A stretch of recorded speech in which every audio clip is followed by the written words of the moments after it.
YouTube, what's going on today? Welcome back to another Advanced MX5 track guide. It's season 2 of 2021 and we're on week 11 already. You're nearly there, you've nearly done it. Just one more week to go and the season is completely done. This week's track is Phillip Island, a nice little track. Going to be interesting to race the MX5s on with the long straights, high speed, turns, just going to be interesting really. Track conditions, we have 18 degrees ambient temperature and the track is 19 degrees Celsius, so nice and cool. As always, moderate usage, 50%, so nice and rubbered in. Taking a look at the setup, we got something a little bit different. Roll bars are different, toes different, more bump than normal. It's interesting. Took me a long time to find something I liked around here, but we got there in the end, and that's all that matters. And hopefully you guys enjoy it. If you do want to download the setup, just jump into the Discord, link in the description down below. With that being said, let's jump into the Hotlap.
Alright then, the moment you've all been waiting for, the track guide. Let's explain how to get this 1:45.591 absolute banger of a lap.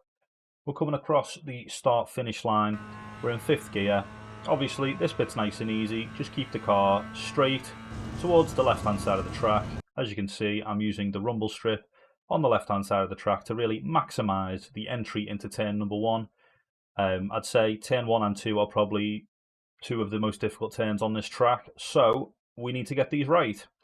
I'm going to roll it forward in slow motion. You'll see a turn in just where the track begins to bend, and we're aiming for the curb on the inside. You may just notice that I did lift just shortly after I turned in. Did forget to mention that. So turn in, then we lift. This puts more weight on the nose of the car, gives us more grip so we can turn even more. And as you can see, I'm really trying to get the car lined up with this curb on the inside. Quite unusual. I wouldn't really recommend this in any other car besides the MX5, especially with this setup that I've got. It really works. So when you get on the curb, that's when you begin to apply the power. It really helps to rotate the car, keep the car nice and tight to the inside. Maybe helps you keep a couple more kph through the corner, and then we're just going to roll the car nicely out towards the left-hand side of the track. I'd say I could have carried a few... Try again. English, difficult. I'd say I could have carried some more speed through that turn, as I wasn't on the very extreme left of the track. However, bit of a compromise going into turn 2, so it's not all bad.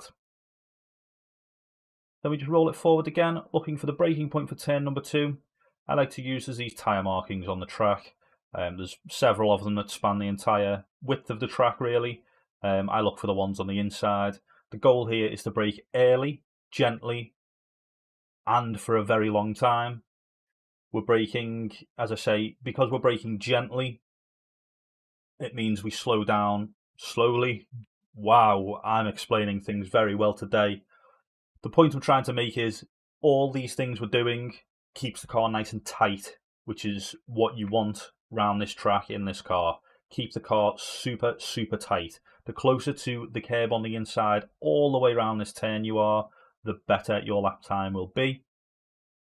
Roll it forward. Pay attention to the downshifts as well, and the braking, less than 50%, downshifting very early, bleeding off the brakes as soon as we're in third gear, and now we're coasting. We're coasting, we're just waiting to spot where we can put the power on, a little bit of a test, and then we're full power. The great thing with this setup is, it does have a lot of rotation on it, on a turn like this. It's fantastic.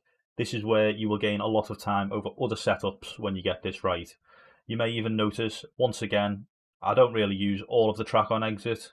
There's still a little bit more that we can use there. So we're going to watch these first 2 turns back in full speed. Remembering to turn in where the track begins to bend. Aiming for the inside curb, lifting off if you need to turn more, and then getting on the power.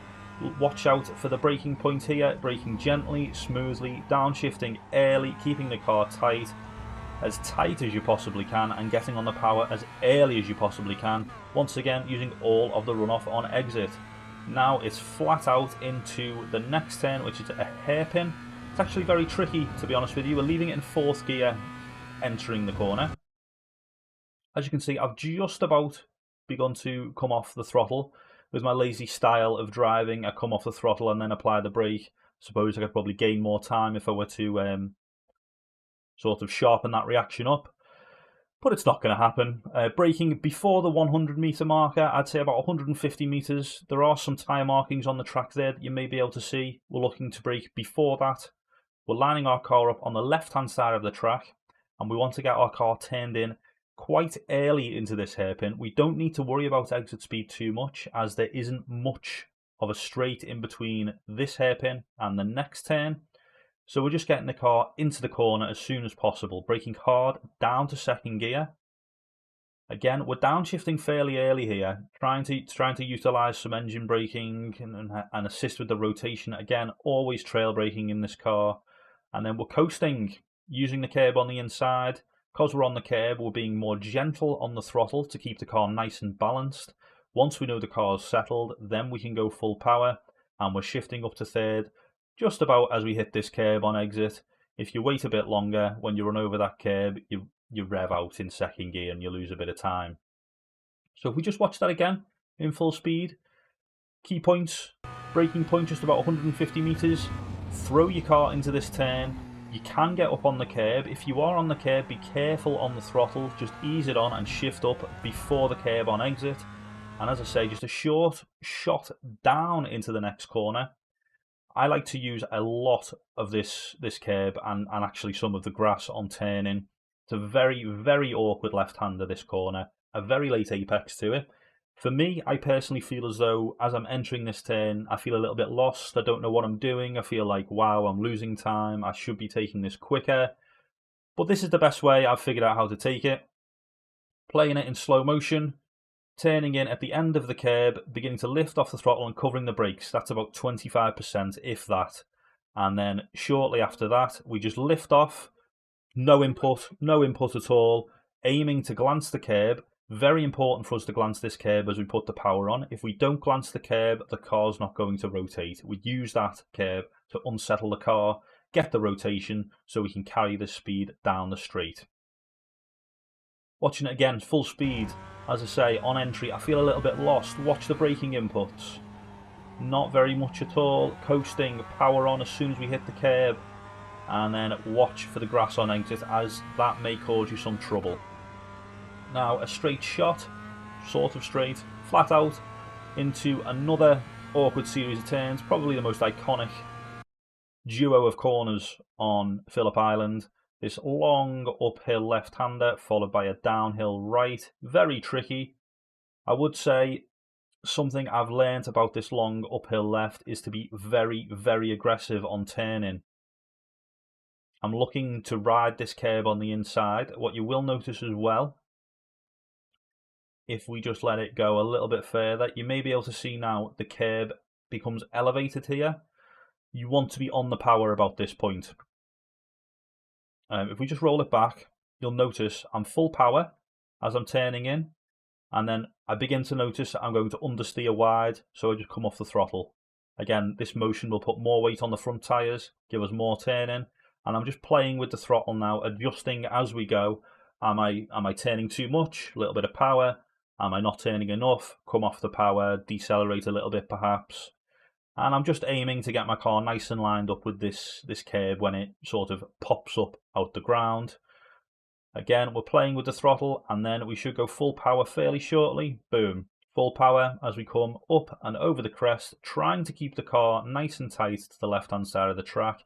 Because the car goes light, it will drift to the right a little bit, but we're going to get the car nicely over to the left-hand side of the track again. At the top of this crest, you got the 50-meter board. Again, the curb pops out, and also, you know, just the natural crest that we can see. That's our braking point for this right-hander. We're in fourth gear at the moment. We're dropping it down to second gear. We're going to be braking fairly hard initially, and as always, when we get into second gear, we're going to begin to come off the brakes a little bit, begin to trail brake. There we go. Line up with the curb on the inside and get on the power very, very aggressively. Ideally, you'll exit this corner in the centre of the track. As you can see, I do enter a bit towards the left. Not too bad in this car. In other cars, you will want to exit a bit more centrally, as this next series of corners can really, really hinder you in cars with more power. So watching this back, full speed, very aggressive on turning, playing with the throttle to make the car line up with the curb on the inside, trying to make the car stick to the left, braking at the 50 board, braking very hard, then we trail brake and power as we line up with the curb. And now this next section of turns, obviously as you can see we're shifting up to third gear at the moment as I scratch my eye. We're just going to take this all flat. With this setup, you'll find that you can keep it nice and tight through these corners. As you can see, loads of room on the exit there, and I would advise you to do that. You'll be saving time by doing that. Turning in nice and early for the last turn, and again, we keep it nice and tight. We don't really drift naturally out using all the track. There's no point when you're on a hot lap, no point at all. Up to fifth gear, and then we cross the line with a time of 1:45.591. I'd just like to say thank you very much for watching. I hope you did enjoy the track guide. If you liked the video, please do like the video. If you're not subscribed, get your head sorted and subscribe.